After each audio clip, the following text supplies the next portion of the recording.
Hey, so I'm about to have this presser with the two senators and Rutte. Where's our bar for this? Okay. Not sec 2? I can do that for you.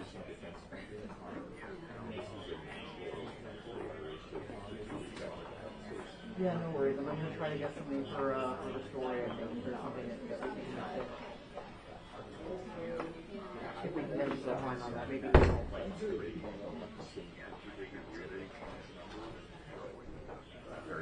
I was going to ask about the idea about the two presidents and ownership of the war in Ukraine and what his reaction to 47 trying to kind of say that it's comes from 46. What his reaction to that is? Trying to figure out where that's. Okay. Thanks, boss. Bye.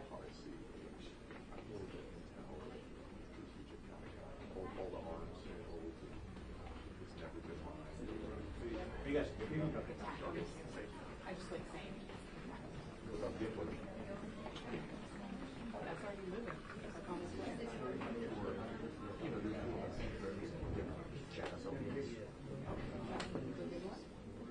all your favorite Moab.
Did you guys do your picture in the chamber? That's it. Is that like the whole Senate? Everybody's Was Rob Banke there again? Nah. I heard about that. Just make sure we're fighting out. I was on the restriction. How do you get the audio? I don't know. I mean, just a mic stand there. So.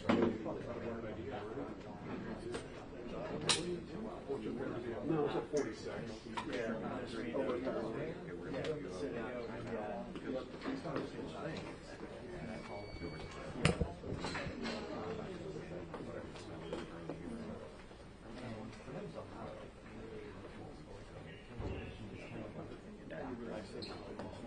That's right.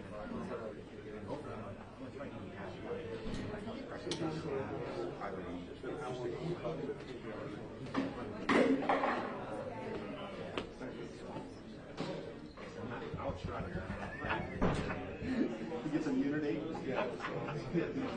Yeah, he's like, oh, all right. Yeah. I don't think it's quite that at that level, but it's really. Keep flattening out for me. No, so here's what obviously, whoever Kershaw probably wrote 70 pages. Right. Give Tillis whatever. You remember that? That's the one. It's We'll never get that out. Bonnie was asking about where he kind of like a view here, just Yeah, sure. No problem. sort of behind a little Yeah. close enough to get some audio. No problem. How are you guys?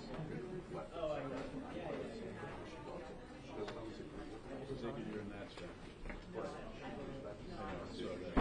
stuff. Vineyard Vine stand is great. Deny all that What do you think about their draft pick? I mean, the hard thing is high schoolers rarely pan out. I mean, if you look at the history of number ones, high schoolers taken number one, amateurs taken number one, they rarely pan out, but they seem high on this guy. He was, but I don't believe was Trout number one, like overall. So I will touch my favorite Yeah. 11s. Well, I mean, so Harper's an exception, but you know, I mean, it's. I don't know. They've got all the pieces there. Disappointed this year hasn't been better than it's been, but you know, it was they needed a change. Yeah. He's the one that can't start. Right. No, totally. So we took You know, they've got Woods, I think, on his rookie contract until 2030, I think. I mean, like, they've got a window if they can get these other. That's true. So 11 goes Right. Is this kind of like what you were in? Was he Jewish? Yeah. Oh, okay. Okay. But it was just kind of that. Yeah. The hangers would just so. That's funny. Right. No, I hear you. No. They were joking, but it was just like. Ted Leonsis is still interested, but nobody wants to put them on the It block. sounds like there's a lot of. His whole staff. Yeah. Which I felt for 11. Which I thought was. I think it was, you know, Ted's dream to bring the team to Washington, and this generation just doesn't have the same enthusiasm. Right.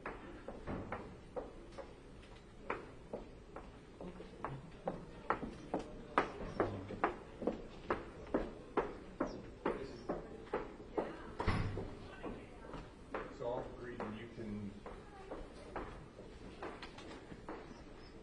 Yeah.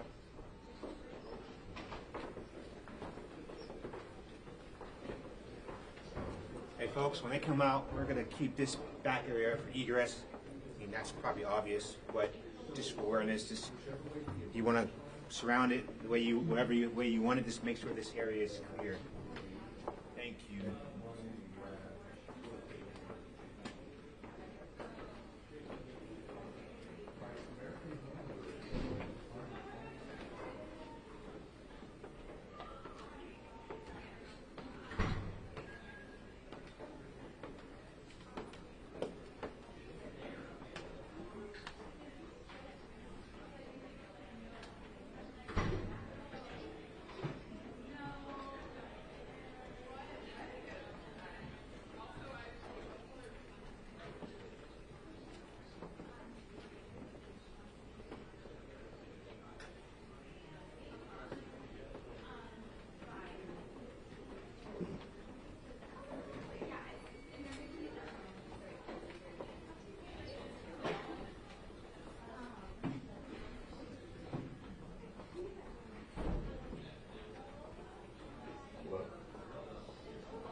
You guys are okay if I hop on the line for after that? Yeah.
At some point, I don't know. I defer to Adam and all the press view replay. So the last time Rutte was here, there was actually a fine American in the hallway expressing his First Amendment rights, singing the national anthem in the middle of his lungs for about 20 minutes while we were sitting in there. So he ended up doing a. Did he have the pipes for it? He was an older gentleman. Okay, so no. So it wasn't fun to listen to. no, but he wasn't combative. Capitol Police was kind of. It wasn't Whitney Houston at the Super Bowl. What's that? It wasn't Whitney Houston at the Super Bowl. No, it On that wasn't. quality.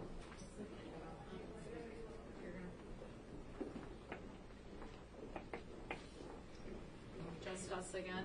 Sorry. Sorry, Mike.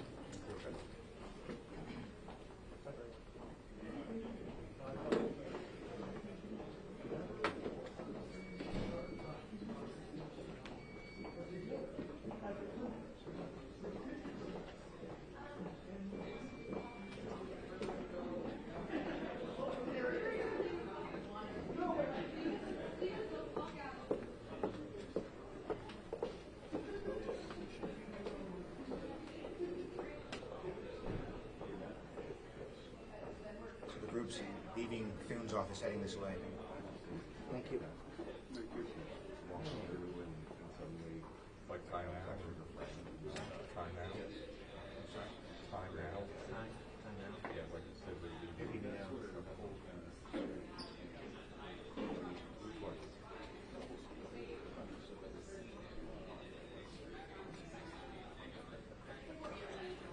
So Rutte is not in there meeting with Shaheen and Tillis. No. He's at the shop. We're actually on time. If you can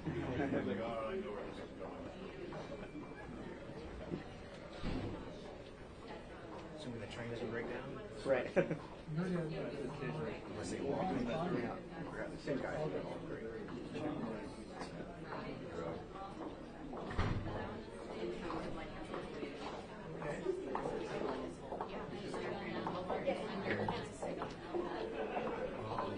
You're good.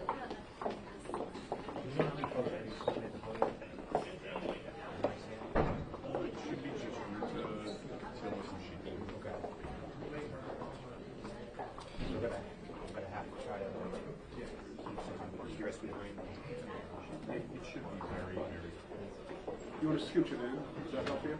I mean, whatever. Does that work for you? Yeah, if you don't mind. Don't go too crazy, but yeah, you can bring it in. You might come back a little bit.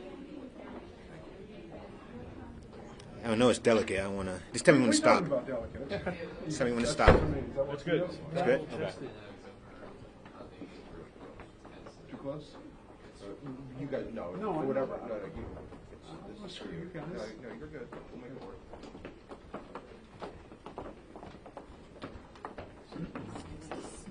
Thank you.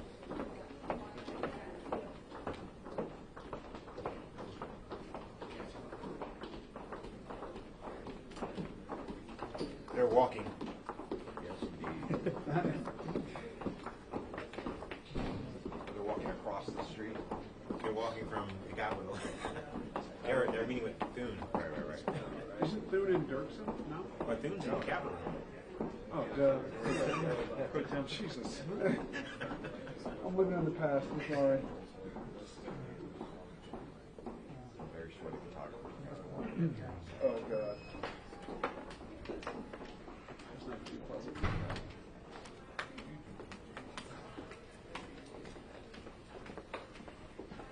They're walking from the Capitol, so it might be better. They're walking outside, which makes it Oh, I thought they're walking outside.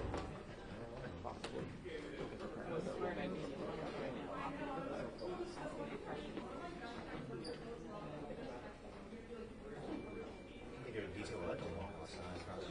They start to get in their vehicles. So, previous case, no, surprise is security. So, We have a lot of senators here that sometimes lose their, oh, Which one's exactly? And I see Dervis and Thom is walking past me with a grin, and I'm like, why is he grinning? Then I realize there's no VW on him. So he dodged his folks.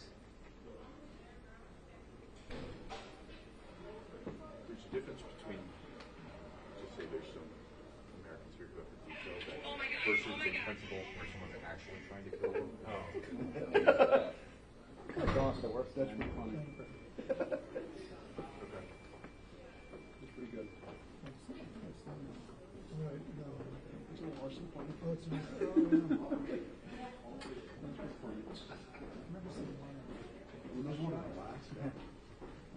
Yeah. Yeah, big C-130 right after takeoff, the load shifted. What was that? Yeah.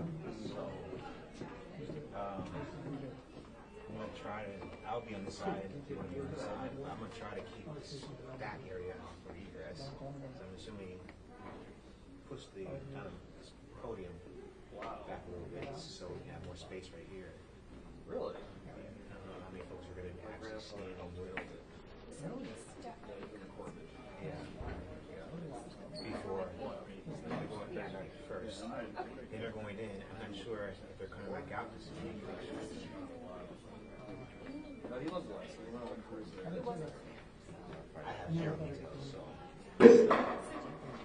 I learned all this from OSAP and talking to folks here.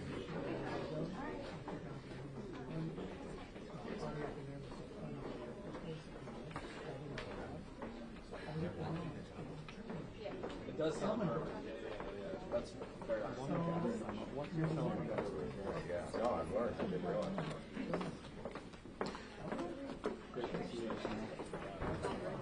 All right, push it. It is beautiful. I just I did that already. Yeah, it might not work for them. I didn't want to put stanchions up because it's snow before.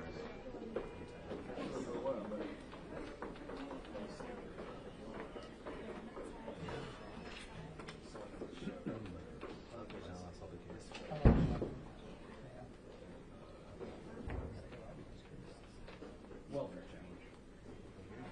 It should have turned in. It should have turned into like a recovery, but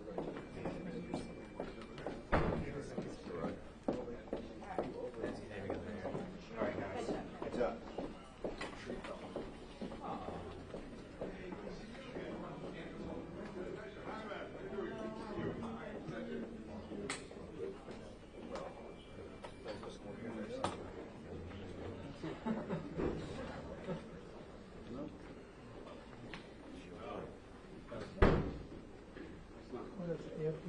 That's not what I was told. Oh, those guys got nice shots.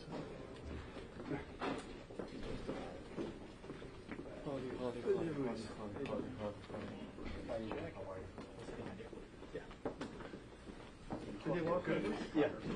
Outside. You guys are flattening out right here. I need this space for Sure. egress. So pass this line. It's stuck in right there. Perfect. If they're gonna be, whatever.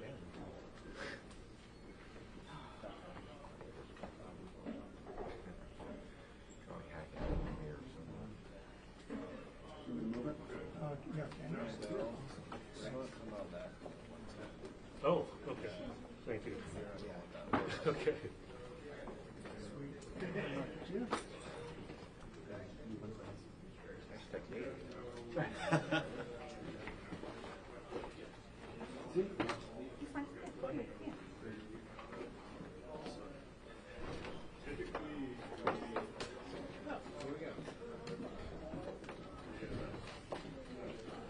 Well, hey, everybody. We apologize for being late. We'll be very quick. We're about to have a meeting with the Secretary General. Wanted to answer some of your questions beforehand.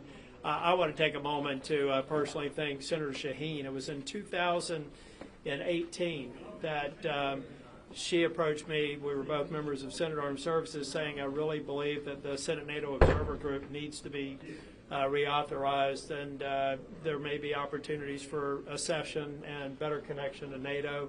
It seemed like a great idea. It proved to be a great idea. Since then, we've had 4 nations come into the NATO family, and I would expect others as we go forward. Also, so I want to pass it over to Senator Shaheen, but also want to welcome the Secretary General. I think he's already making extraordinary progress, and look forward to the meeting today.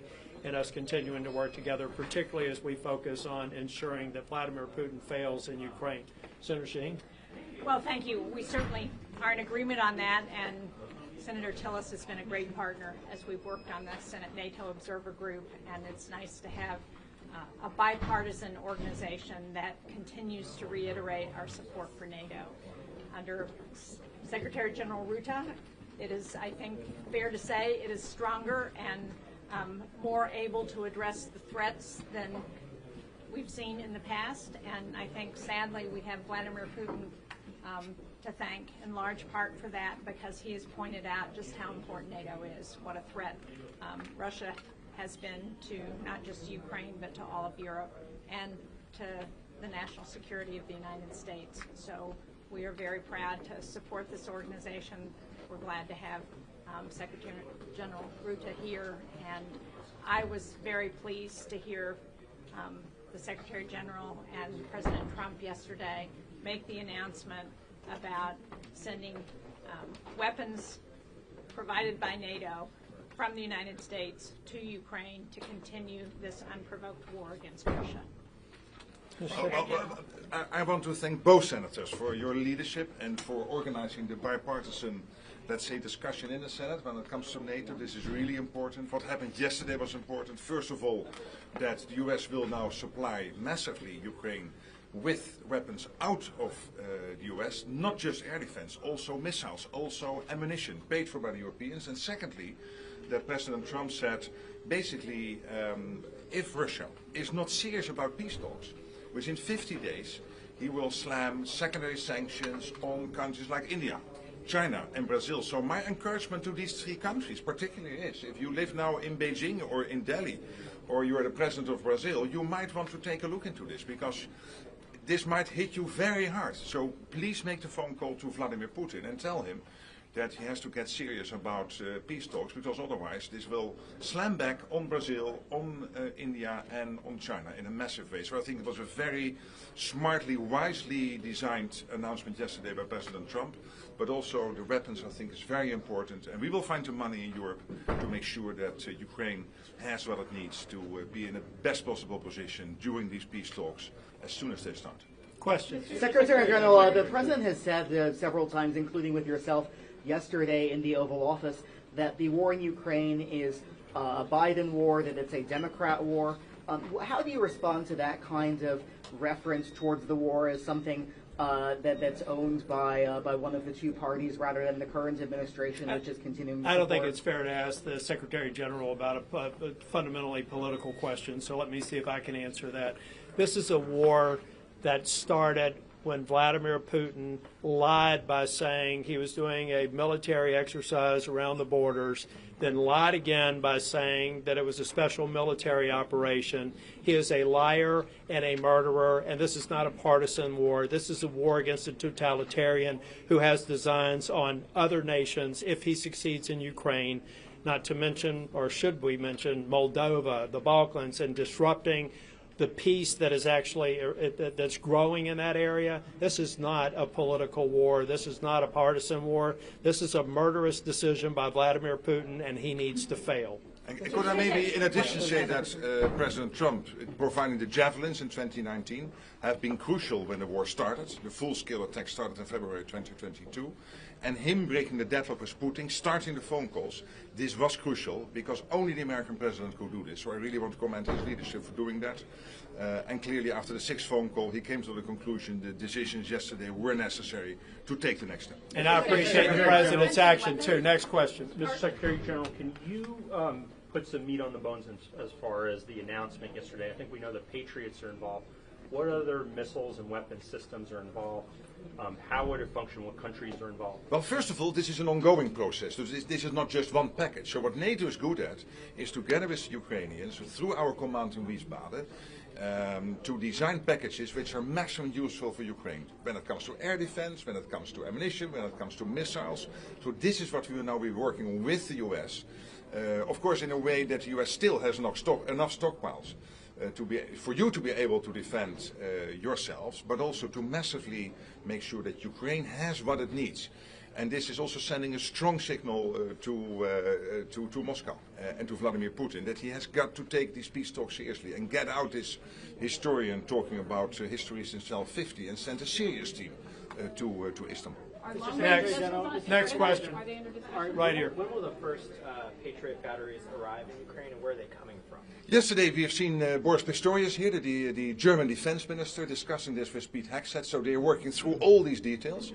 Many Patriot systems have been delivered into Ukraine, so what we are now looking at is to make sure that Patriot systems directly from the US go to Ukraine. That's one way to do it, paid for by the Europeans, or that you get a front loading from European countries into Ukraine and then being backfilled by the US. So this is all worked through now, but again, the structures are established. The infrastructure, logistics is there, because this is not new. What is new is that yesterday President Trump announced that he wants the US stockpiles to open up in a way, of course, still Europeans paying and the US going forward being able to defend itself.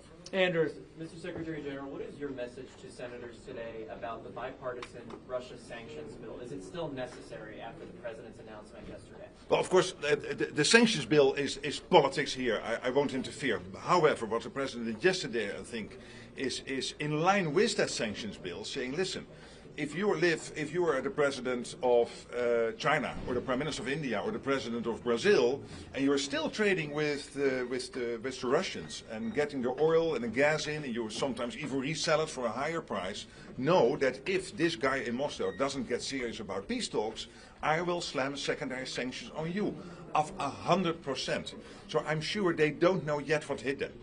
This will take some time to sink in, and I think you guys making this clear in the media, the senators maybe also discussing this with their counterparts in Brazil, India, China, will be very helpful to put maximum pressure on Russia in addition to the weapons delivery into Ukraine. One more. Look, Senator Shaheen, and then we'll have one more. We need to go forward with this Graham-Blumenthal sanctions bill. It's got 85 bipartisan co-sponsors. It sends a very strong message. We need to be prepared. If, in fact, we're going to give Russia 50 days, and I don't support that, because I think every day that Russia is able to continue this war means dead Ukrainians, it means more havoc in the country, and it means that the rest of the world is looking to see what the outcome is going to be. Yeah, we'll take one more question, but first I should have started by thanking the president for taking the step that he did. The resupply is critically important. That should give Putin some pause, but the 50-day delay worries me, and that Putin would try to use the 50 days to win the war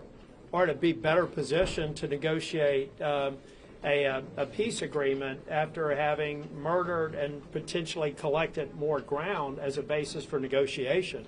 So we should look at the current state of Ukraine today and say, no matter what you do over the next 50 days, any of your gains are off the table, and we should pay special attention, even the attack overnight, we should pay special attention to the murderous behavior of this dictator as we go into any peace discussions if they occur 50 days from now. Last question. Ma'am. Mr. Secretary, are long-range offensive missiles part of this under discussion, and how much do you think these...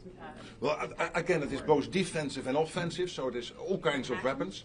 But we have not discussed in detail yesterday with the President. This is really being worked through now by the Pentagon, by the Supreme Allied Commander in Europe, together with the Ukrainians, through our command in Wiesbaden. So that is happening.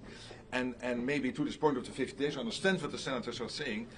You could also argue that the clock has started ticking yesterday.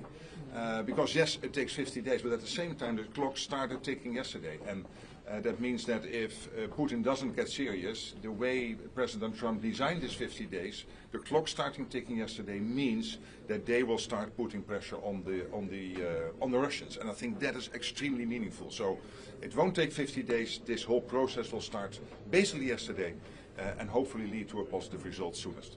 Thank you all. Thank you. Thank you.